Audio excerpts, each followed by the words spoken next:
Hello everyone. We'd like to once more welcome you to this, the 23rd episode in our multi-part series involving a thorough consideration of the 18th chapter of the Book of the Revelation. As if the information covered thus far has not been disturbing enough, how much less troubled of mind would you be if you knew beyond a shadow of a doubt that the eyes manning the oversight of the impending doom of Babylon the Great, i.e., the United States of America, actually reside well within her borders and shores? I am Carol and I will host this edition of the podcast, the Bible Prophecy Masterclass, so let's talk about it. Trojan Horse. The enemy mounts our gates. Introduction. Premeditated, carefully orchestrated and exquisitely choreographed, perhaps, one might say that September 11, 2001, was the year of the perfect crime, a high-level, high-profiled, highly visible mass murder, based upon a masterfully crafted, planned screw-up. Deliberated in utmost secrecy, carried out in broad daylight, before the eyes of an entire, watching world, and although much, much smaller in scope, it surpassed Hitler, Rwanda, and Milosevic, if for no other reason than that it was a brazen act that occurred, in the one place on earth it should never have, and under circumstances that should never have permitted it. Worse still, this crime cannot but be a precursor to a worse, more hellish day, yet to come this time not for a few thousand, as rather it will entail the blood of the better part of 300 million souls, and, as if that's not bad enough, from here God's end times saga only gets worse. Read more in the sidebar below. The Perfect Crime. p. 185. Thus far, we have discussed the content of, and established, if you will, the substance of Revelation chapter 18. We know now who Babylon the Great is. We know why she exists as such in the eyes of God, and we know equally the mechanism by means of which she could effortlessly be eliminated from the pages of history, in 1 hour, just as God has prescribed. The question that haunts us now is implementation, or the how.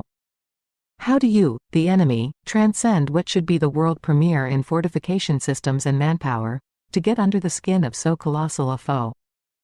One cannot be too overly dogmatic, of course, but in light of God's plans for the end times. 1. The greed-driven need for war. 2. The callous, cold-blooded hearts associated with both. The collapse of the Trade Center towers, and the thousands of murders that go with it, and with the ultimate controllers of our national defenses. 3. The summer 2006 declaration, war is good for the economy. All seem, somehow, to go together like hand-in-glove making for some real and credible possibility, in terms of how God's will could or will be done. As early as 1983, the Russians had satellite capabilities which permitted them to detect when and where launches of ICBMs took place, when such launches posed a threat to them. No doubt, the US and other industrialized nations had then, and or may have now, this same capacity. Without question, this potential exists today in both camps. That being true, it is no doubt a lot more sensitive, much more sophisticated and a lot more accurate, which must then in light of the previous discussion beg the question, how on earth could one ever expect to get as many ICBMs as would be needed to completely hobble a country the size of the US off the ground and into that country's lap, without ever being detected? Is that rational, with so much military might and sophistication at our disposal? Even a monster straight out of the flames of Hades would be forced to think twice in the face of what should be such formidable opposition, right, before tackling and hoping to overcome some of the most advanced security systems in the world. Unlike as appears to have been the case of Paul Revere's ride, where the people and their leadership rallied in response to the cry, "The Redcoats are coming." The Redcoats are coming. Pearl Harbor, Katrina and New Orleans, Louisiana with the Gulf Coast cities, the 2004 tsunami of South Asia, that spanned nearly 3,000 miles, claiming over 250,000 lives, and 9/11, in contrast to Paul Revere, all now look like sister evils in catastrophe tied together at the hips by at least one thing, a common thread of warnings, information and foreknowledge, from qualified sources, tasked with that specific responsibility that went unheeded, for one reason or the other. None good. No one budged, in the days leading up to these disasters, in spite of clear warnings. Thus, we might rightly conclude that our warning systems and mechanisms may indeed be top-notch, but, in the end, ultimately, they can only be as reliable as the people employed to manage and man them. Which then begs the question, how much can godless, top leadership be trusted to look beyond their own interests, to the well-being and the safety of all Americans, who are equally godless and non-God-fearing? The evidence, the disturbing evidence, one might add, reveals most graphically, that if and where they do not have our best interests at heart, those otherwise top-flight early warning systems are at best completely useless.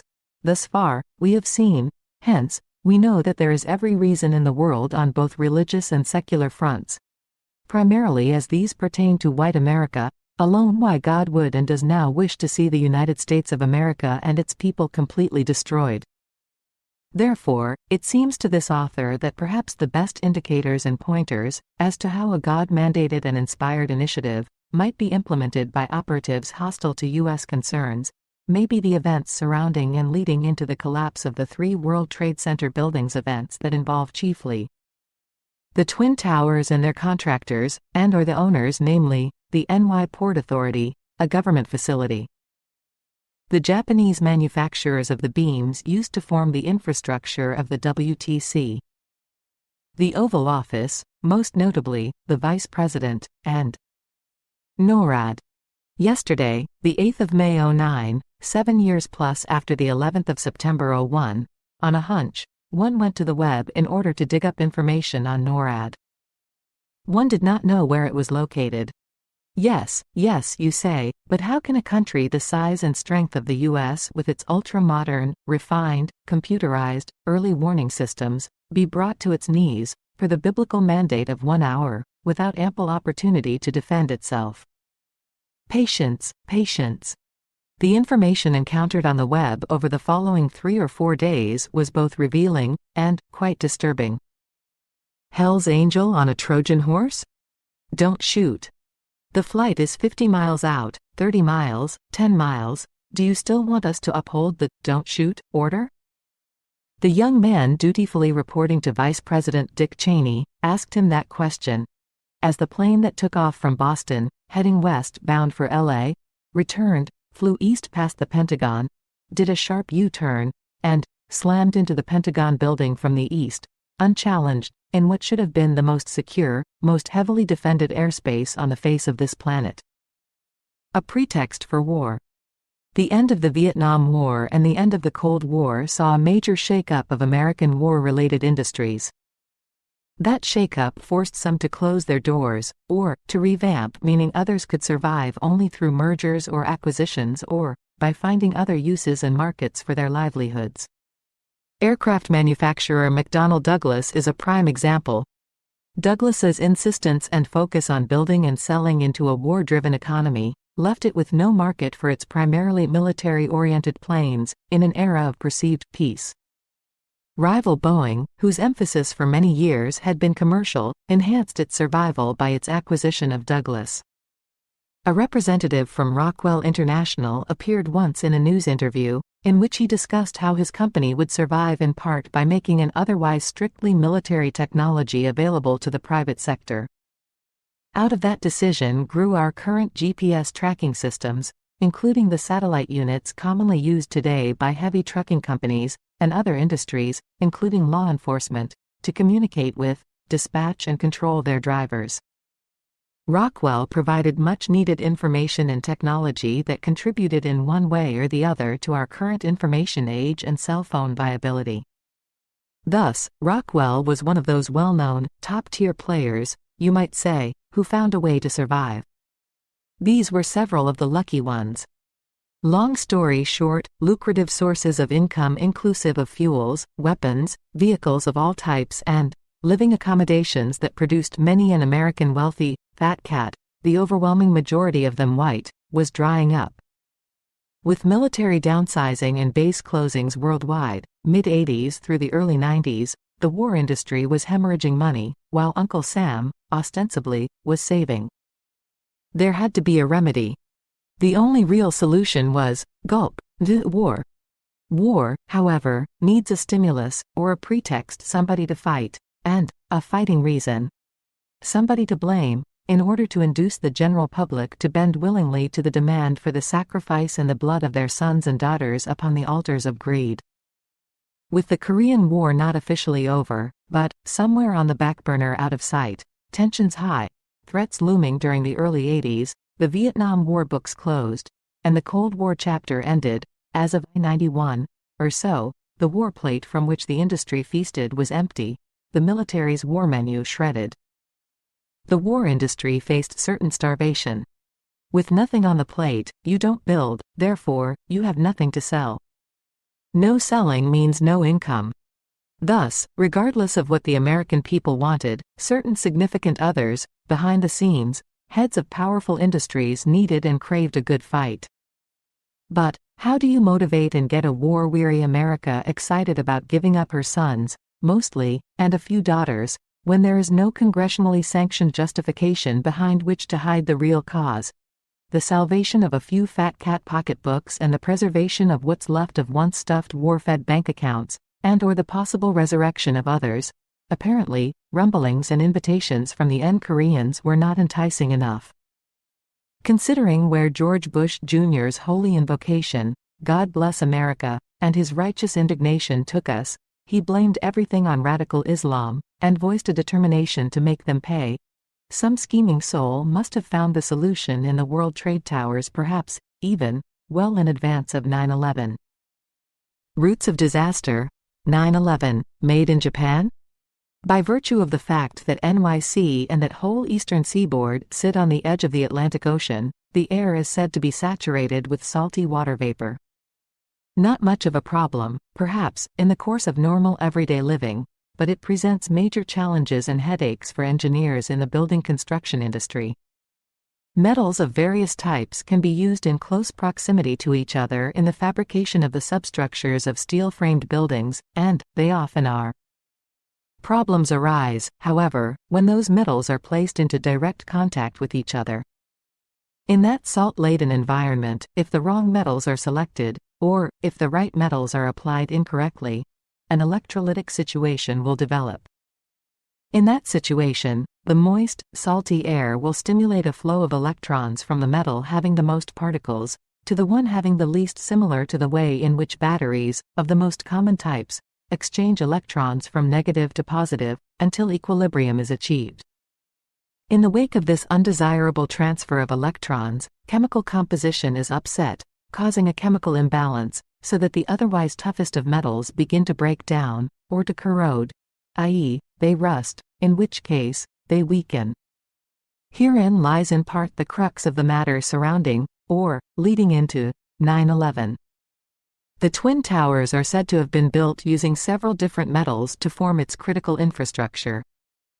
However, somewhere along the line, apparently early in the construction phase, a major blunder was committed that was not detected until it was too late, more or less. It seems that insulation, or some form of a separator, that could have been, and should have been used to separate key metal components in the infrastructure, were either not installed, or they were improperly applied. Whatever the case, too far in to correct cost effectively, or, for whatever the reason, a command decision was made to continue the project and to finish the buildings. It appears that it was at this stage that the plan for 9/11 was hatched, having two prongs or phases, a 1993 phase and a 2001 phase. Consequently, in view of this diabolical remedy, a costly structure built with a 400-year life expectancy would now be uninhabitable, in 1/10 the time, or around 40 years, due to electrolysis between the metals, induced by the moist salty air of the Atlantic.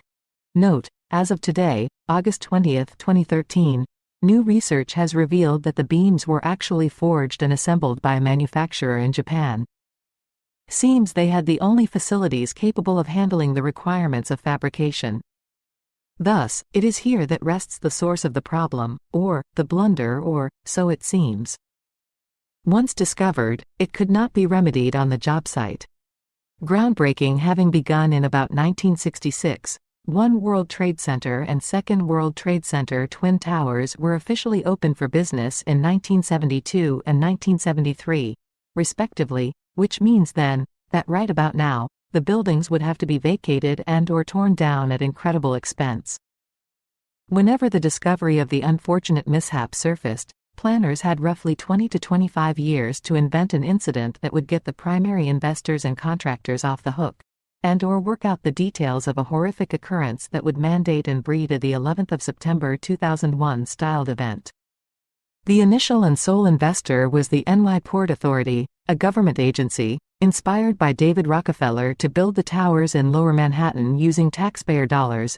Rockefeller was chairman and CEO of Chase Manhattan Bank and is the grandson of oil tycoon and founder of Standard Oil, John Davison Rockefeller. He received his Ph.D. from the University of Chicago in 1940, after which he served an internship for 18 months as secretary to Mayor Fiorello LaGuardia. Thus, the taxpayer-funded Port Authority was and remains the sole owner, in spite of a reversal of fiscal fortunes when it leased the Trade Center buildings to Larry Silverstein and his group following the 1993 incident, ostensibly to generate cash income, with which the Port Authority could fund other projects. Angel of Death, the Cheney factor. It seems the incidents that brought down 4 commercial airplanes, the World Trade Towers, and that hit the Pentagon, fomenting the murders of approximately 3,000 people total, may not have been an entirely foreign initiative at all. That said, the American CIA is purported to be notorious for its involvement in creating the conditions for wars. Several things now stand out, surrounding the downing of the 2 towers, all this per online reports on metacafe.com, YouTube. 1. Former Pres. George W. Bush lied about his or former administrations not having foreknowledge of the possibility of such an attack. Per the AP, at a function after 9/11, Homeland Security officials are said to have boasted of having foresight as, "We were running drills that very morning." Bush's blunder. Caught in a lie, again, YouTube video. A documentary in the making on the morning of 9/11's being filmed by a French film crew headed by the Noddet brothers, not far from the towers, in plain view of WTC-1, served as the basis and proof that GWB had foreknowledge of the event. The French endeavor was not live. There was no live coverage or filming in the area, at all. Theirs is therefore the only known footage of the first plane hitting the first tower. The planned release date of the documentary was distant future. Yet, George W. Bush, when queried by a young child as to the first thing that went through his head when he heard the news, said that there was a TV set on, showing live coverage of the incident, implied, on which he had seen this plane fly into the first building. "Ya know, I thought it was pilot error." 2. NORAD, North American Aerospace Defense Command, founded in 1957, had conducted simulated exercises as early as 2 years in advance. According to USA Today, while warnings of the potential for such attacks on both the Trade Center and the Pentagon go back as far as 1995, the late Peter Jennings cited and confirmed the USA Today report in his evening news broadcast. In fact, on April 19, 2004, USA Today reported that weeks before 9/11, NORAD ran exercises that were eerily like 9/11's, that included targets like the WTC and the Pentagon. 3. No sitting president or vice president in the then 46-year history of NORAD had ever executed direct control over that branch of the military. Defense Secretary Donald Rumsfeld was the official top dog over the military, under the vice president. All the NORAD generals answered to him. That should have left them in charge and free to do their jobs. Instead, Rumsfeld had been officially ordered to surrender his responsibility by, and to then Vice President Dick Cheney, effective June 1, 2001. Cheney then proceeded to relieve the NORAD generals of any prior orders they had, to act independent of his authority, in the event of a threat perceived or otherwise. From that point, with Cheney in charge, the country was basically, if only temporarily, defenseless. No official justification or reason appears to have been given to explain the need for the takeover, although one source, however questionable, alleges to have had a copy of the memorandum relieving Rumsfeld and the generals of their commands. 30 hours of audio released by NORAD showed that all the ADC's training and preparation was rendered useless and completely ineffective, as utter chaos and confusion reigned on the morning of 9/11. The audio was given to journalist Michael Bronner, who published his findings in Vanity Fair magazine, per a Hannity and Colmes interview. The audio showed that the airline pilots radioed the control towers. They contacted the FAA, which was clueless as to where the hijacked planes were. The hijackers had turned off the plane's transponders, so that the planes could not be tracked. Thus NORAD had no idea as to where to send its fighters. Adding to the mayhem, NORAD early warning system tracking radar lining the periphery of the country were subject to an antiquated set of ideological assumptions which proposed and therefore assumed that any threat posed to the United States of America would always originate and, for this reason, come from the other side of its borders. Thus, all those radars, which could have been used to pinpoint the locations of all of the hijacked airliners, were positioned so as to face away from the mainland interior, making them totally useless in the event of threats like that of 9/11. Note of encouragement. In the wake of that unfortunate day of infamy, a strategic reorientation of certain elements of that system is said to have been implemented. At least something good came out of this. In so many words, now that he, the horse, has demonstrated soundly and roundly that he can simply walk right out, whenever he wants, some brilliant souls have decided that perhaps now we should close the barn door. 4. Up to 8 AF bases in the area could have easily dispatched fighters to intercept the airliners that hit the towers and the Pentagon. They were all under stand-down orders, due to several exercises being conducted by the CIA in that same area during those same hours, per the Associated Press, 08/2002. Those exercises were simulations of the exact incident that took place on 9/11. In so many words, the CIA's mock attacks appear to have been a cover for the real thing, so that when the moment of truth arrived, no one would respond. Apparently, potentially incriminating evidence that could have come to light surrounding the incident was destroyed when senior FAA officials ordered the destruction of air traffic controller taped recordings.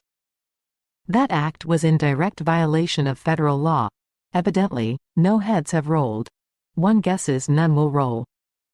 Most of the area fighters were deployed TDY to Canada for some sort of joint exercise being conducted there, while the ones remaining were sent on maneuvers out over the Atlantic as part of a mock exercise that kept them away from the point of the impacts and confused as to what was really happening.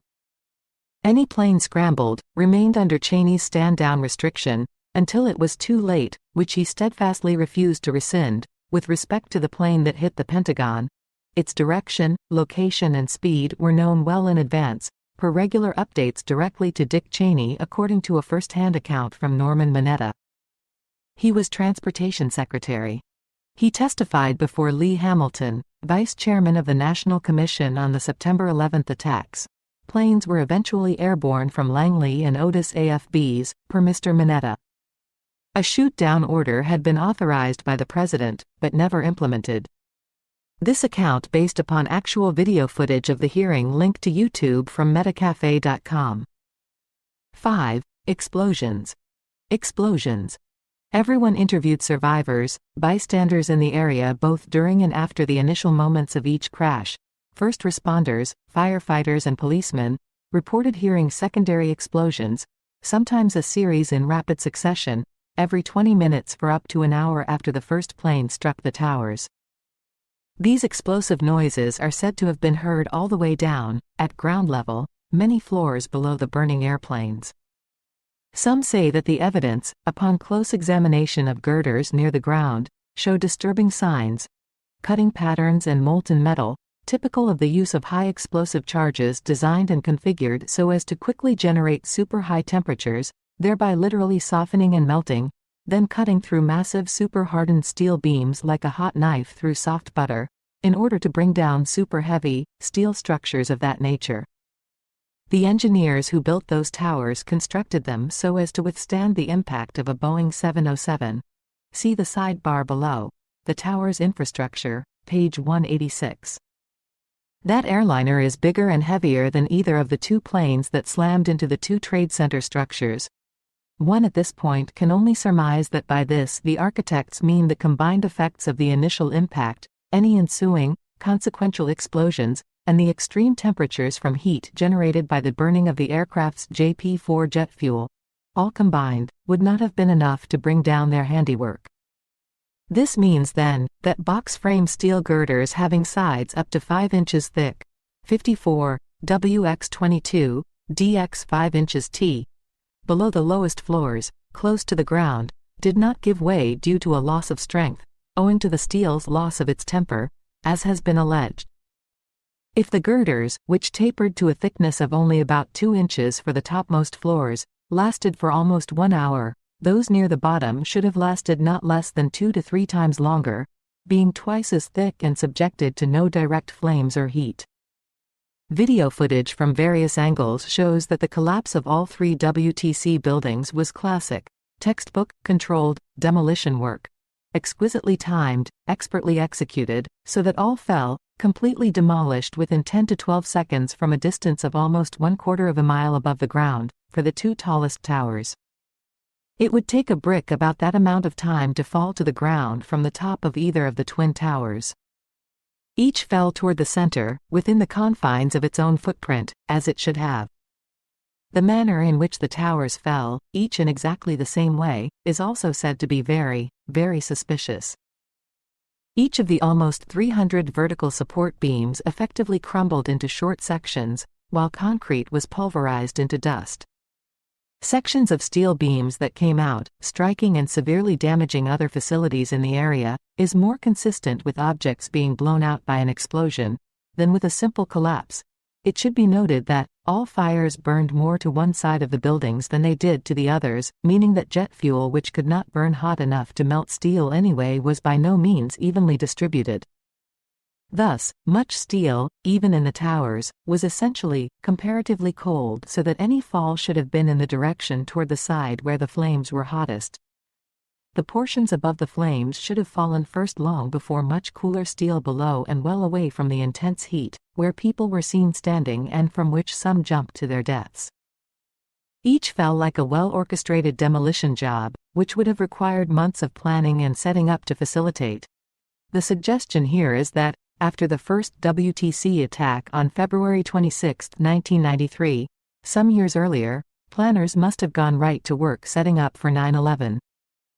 In fact, that failed attempt to blow one tower over in hopes it would fall onto 2 tower, killing tens of thousands of the nearly 50,000 workers and roughly 200,000 visitors, may well have been a psychological smokescreen to draw attention away from the prospect of a then impending the 11th of September 2001. That is entirely plausible, given that with only collateral damage and a few relatively small fires, there is positively no way that, or one good reason why the entire substructure of WTC-7 should have given way at all, much less fallen in exactly the same manner as the Twin Towers, at exactly the same rate, all around the building, when probably 95% or better of its steel could not have been more cold if it had been sitting in Antarctica for 6 months.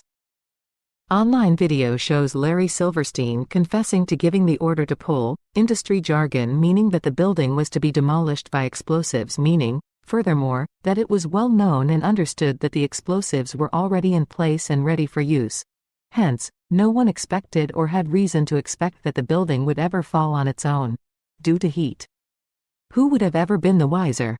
Who would have ever guessed that for defense, day in and day out, week after week, month by month, we awake to the hoofbeat and the danger of known Trojan horses within our camp, nurtured and ridden by enemies who front in the ranks of leadership, our leadership, drawing paychecks and pensions at taxpayer expense, while simultaneously, they hatch diabolical schemes, set them in place and lay plans for the eventual demise of the US of A, before our very eyes.